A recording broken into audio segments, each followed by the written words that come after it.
প্ল্যাটফর্মে আমরা দাঁড়িয়ে রয়েছি, সেই জায়গাতে পৌষ্টিক লাইফ এক উদ্যোগ নিয়েছে, যে উদ্যোগের নাম হলো বঙ্গভূমির বৈশাখী পান্তা উৎসব। যে উৎসবে আমরা দেখতে পাবো নানা ধরনের পুরনো ঐতিহ্যবাহী বাঙালিদের যে পদ এবং তার সাথে সাথে পান্তা ভাত, যা কিন্তু আমাদের মধ্যে এই মুহূর্তে আস্তে আস্তে আমাদের খাদ্য তালিকায় কমে গেছে। তো সেই খাদ্য তালিকা, বাঙালির ঐতিহ্যবাহী খাদ্যাভাস, খাদ্য তালিকা আবার নতুন করে বর্তমান প্রজন্মের খাদ্য তালিকায় ফিরিয়ে আনার বা খাদ্যের যে পাতে ফিরিয়ে আনার উদ্যোগ পৌষ্টিক লাইফ নিয়েছে, সেটাই আপনাদের সামনে আজকে তুলে ধরার চেষ্টা করব। সাধারণ জিনিসগুলো যে এত সুস্বাদু হতে পারে, এটা মানে অসম্ভব ভালো লাগছে। দেখো, আমরা তো বাড়িতে আলু মাখা খাই, কিন্তু এই আলু মাখাটা, এই যে রেসিপিটা, এই হারিয়ে যাওয়া রেসিপিগুলো যদি আবার করে আনা যায়, তাহলে কিন্তু আমার মনে হয় এটা সব বয়সের লোকেদের খেতে ভালো লাগবে। কারণ এত টেস্টি হয়েছে না, কি বলবো। আলু ভাতে এই যে বেগুন পোড়া করেছে, শাক ভাজা, এই যে একটা মটর ডাল করেছে, মানে এগুলো তো আমাদের পুরোনো দিনের হারিয়ে যাওয়ার রেসিপি, মা ঠাকুমার সময়কার। আর অসম্ভব স্বাদ। আমার মনে হয় এগুলো যদি প্রমোট করা যায়, নিশ্চয়ই খাবে। অসাধারণ, অসাধারণ এবং অনবদ্য। আইডিয়া ওয়াইজ, মানে যেটাকে আমরা বলি ধারণা, যে ধারণা থেকে এটা করা হয়েছে, সেটা সত্যিই খুব ভালো।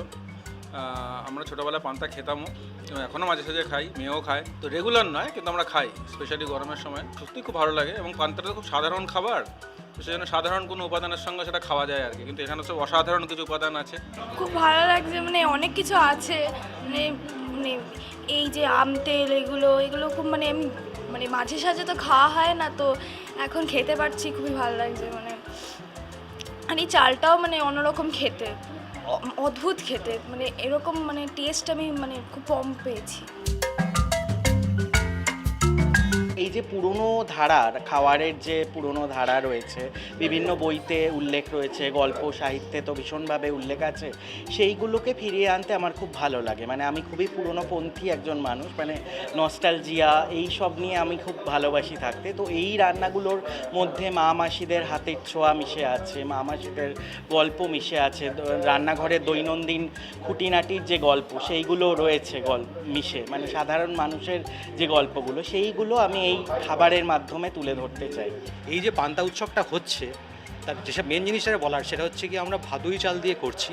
যে ভাদুই চাল আজকের দিনে একদম লুপ্তপ্রায় চাল, এবং এইখান থেকে যে ধরুন যারা পান্তার বুকিং করে, প্রি বুকিং করে যারা এখানে খাচ্ছেন, খাওয়ার পরে আমাদের এখানে basic administrative cost meet up করার পরে এই বাকি টাকাটা কিন্তু পুরো চলে যাবে কনজারভেশনের জন্য। এখানে আমরা যেটা মেন কাজটা চেষ্টা করি, যে পরিবেশকে ভালোবেসে, মানে আমি যদি একটা জৈব পদ্ধতিতে জিনিসটা করি, সেখানে কিন্তু শুধু আমি আমার নিজের শরীরের জন্য করছি না, তার সঙ্গে কিন্তু পরিবেশ প্রকৃতি সবই জড়িত। ধরুন আমি এখানে বলতে পারি যে আমরা এখানে যে পায়েসটা করেছি, সেটা করেছি কাউনের চাল দিয়ে। কাউনের চাল কিন্তু আমাদের বাঙালি সংস্কৃতির মধ্যে বহু বছর ধরে ছিল, কাউনের চাল, শ্যামা চাল। এবার এটাই এখন কি হয়ে গেছে, আমরা জানি না অ্যাকচুয়ালি কাউনের চাল ইজ আ মিলেট। আমরা এখানে যেটা মেনলি চেষ্টা করে যাচ্ছি, বাঙালি সংস্কৃতি এবং তার সঙ্গে যে খাদ্য সংস্কৃতি, যেগুলো আমাদের হারিয়ে যাচ্ছে, তার একটা মানে আজকের জেনারেশনের কাছে ফিরিয়ে আনা।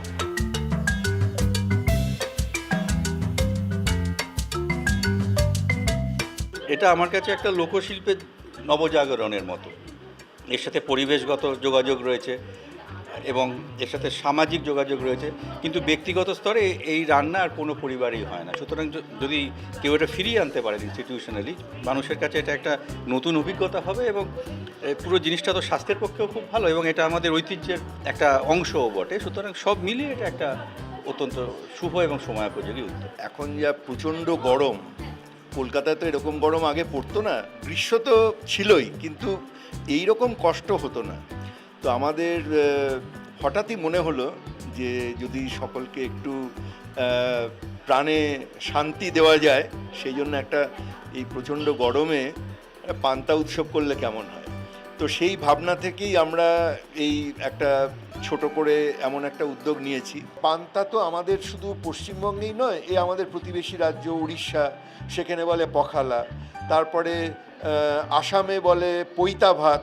তো এই যে আমাদের তখন তো ছিল বৃহৎবঙ্গে, কিন্তু এগুলো সবই উড়িষ্যা, বিহার, বাংলা, আসাম, এগুলো সবই মানে বঙ্গভূমির মধ্যেই ছিল। তো সেই জন্যেই কিন্তু আমরা এই নাম দিয়েছি যে বঙ্গভূমির পান্তা উৎসব। আমরা খুব ভালো সাড়া পেয়েছি। ভাদুই চালের পান্তা ভাত এবং তার সাথে বাঙালির ঐতিহ্যবাহী যেসব পদ সেটা মিশিয়ে যখন খেলাম না, সেই যে পুরনো স্বাদ ছোটোবেলায় সেটা যেন ফিরে পেলাম।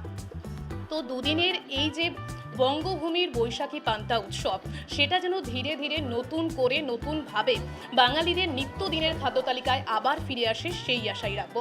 ক্যামেরায় অশোকের সাথে রিয়ার রিপোর্ট, এস নিউজ।